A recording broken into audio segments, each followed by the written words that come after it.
Tu as décidé de devenir nomade digital, de voyager autour du monde tout en travaillant par Internet, ou alors de vivre à l'année dans un camping-car, mais tu te demandes comment tu vas gérer ton courrier, comment tu vas gérer l'administratif, alors que tu n'auras plus de logement fixe, que tu seras SDF.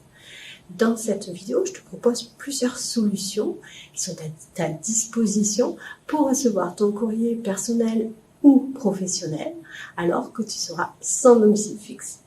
Cette vidéo, elle fait partie de notre formation gratuite que je te propose de suivre ici sur cette chaîne, mais également sur notre blog famillenomadedigital.com. Je te propose du contenu gratuit pour t'accompagner dans ton changement de vie, que tu sois seul, en couple ou en famille. C'est parti!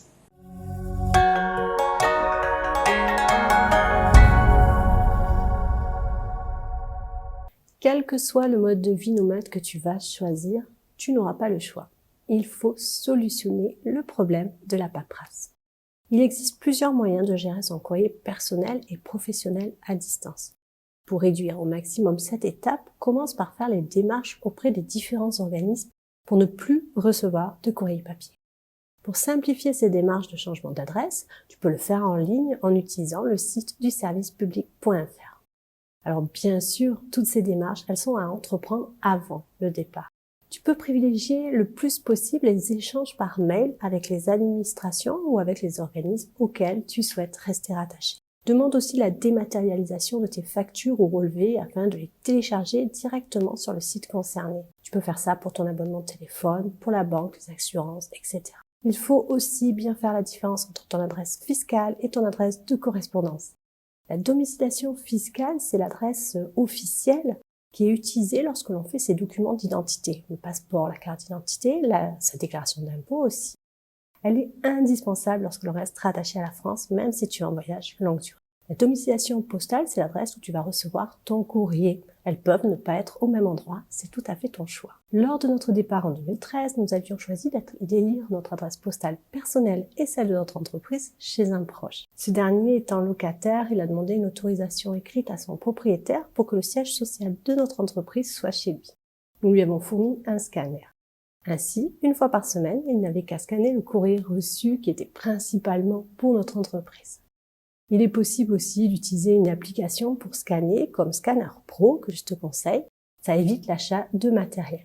C'est une application que je te conseille vraiment aussi pour toi dans ta vie quotidienne. Parce que même en étant nomade, eh bien, tu peux avoir besoin de scanner un document ou bien tes tickets de caisse. Mais comment faire quand on est nomade pour recevoir son courrier et aussi pour en envoyer? Lorsque tu veux envoyer du courrier, tu peux passer par le site de la Poste. Il propose l'envoi de courrier simple et recommandé en ligne. C'est un service que j'ai déjà utilisé de nombreuses fois et qui est simple d'accès. Ça coûte un petit peu plus cher forcément, mais en même temps, nous n'envoyons pas des recommandés tous les mois. Lors des correspondances courrier, nous avons toujours bien précisé à l'attention de et à côté notre nom. Petite précision, ton nom ne doit pas être sur la boîte aux lettres. De nombreuses personnes hésitent à utiliser l'adresse d'un parent ou d'un proche de crainte que cela puisse avoir une répercussion sur le montant de leur impôt ou de leur taxe d'habitation. De toute façon, elle sera totalement supprimée en 2023. Alors n'hésite pas à te renseigner auprès du service des impôts si cela t'inquiète avant de partir. Explique-leur ta future situation, que tu seras en itinérance pendant plusieurs mois et que c'est ce proche qui va réceptionner ton courrier. Il faut bien comprendre la différence entre être hébergé par et recevoir son courrier chez. C'est ici que beaucoup de personnes s'en mêlent un peu les pinceaux. Si tu indiques que tu seras hébergé par un ami, par tes parents ou ta sœur, effectivement, l'administration fiscale en déduira que tu vis chez cette personne.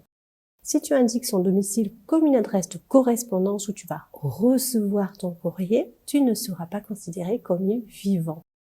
Cette personne te sert juste de boîte aux lettres.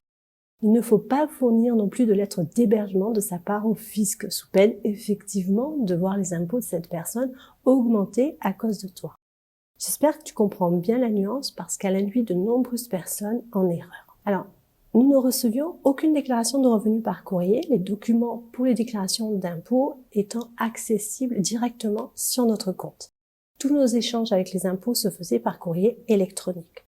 Cette solution d'adresse chez un proche est celle que nous avons choisie au moment du départ, mais tu peux préférer en choisir une autre.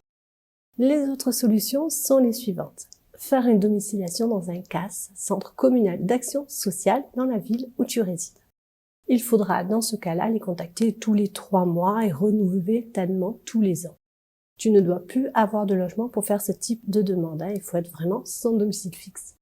Pour faire ta demande, il faut alors te rendre directement au CAS pour y retirer le formulaire de demande, ou alors tu peux le télécharger à l'adresse que je t'indique dans l'article de blog sous cette vidéo.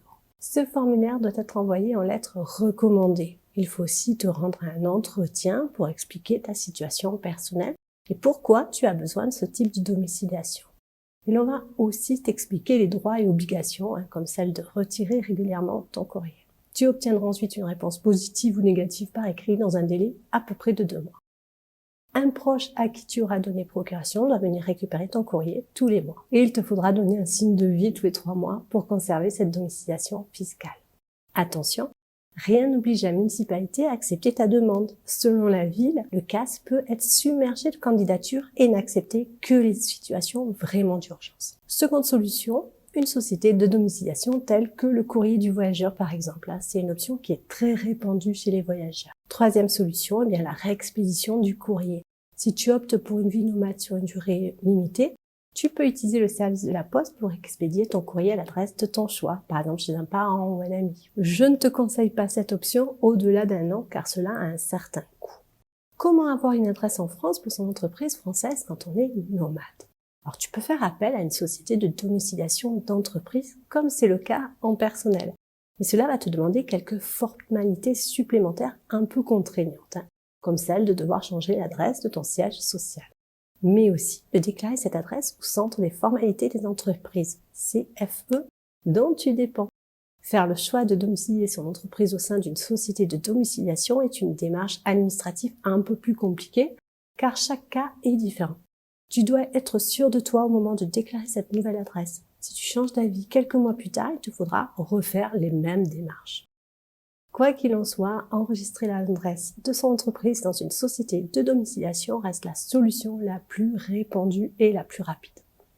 Rien ne t'empêche de commencer ta vie nomade en utilisant une solution facile, par exemple chez un proche, pour ton courrier personnel, puis de la changer si cela ne te convient pas. Dans tous les cas, un tel changement de vie n'est pas courant. Donc en tant que nomade, rien ne te sera épargné, en tout cas au début, de la part de l'administration, mais ensuite tout devrait rouler. On va faire notre petit appel à l'action. Parvenu à cette partie de tes préparatifs, tu commences à avoir une idée du style de vie nomade digital qui t'attire, de comment tu vas te déplacer, te loger et sur quelle durée. Je te propose de choisir la solution de domiciliation personnelle et professionnelle la plus appropriée à ta situation et de préparer et planifier les démarches. Et bien sûr, je te retrouve très vite pour une nouvelle vidéo de conseils afin de t'accompagner dans les préparatifs de ta future vie de digital nomade, que tu sois seul, en couple ou en famille.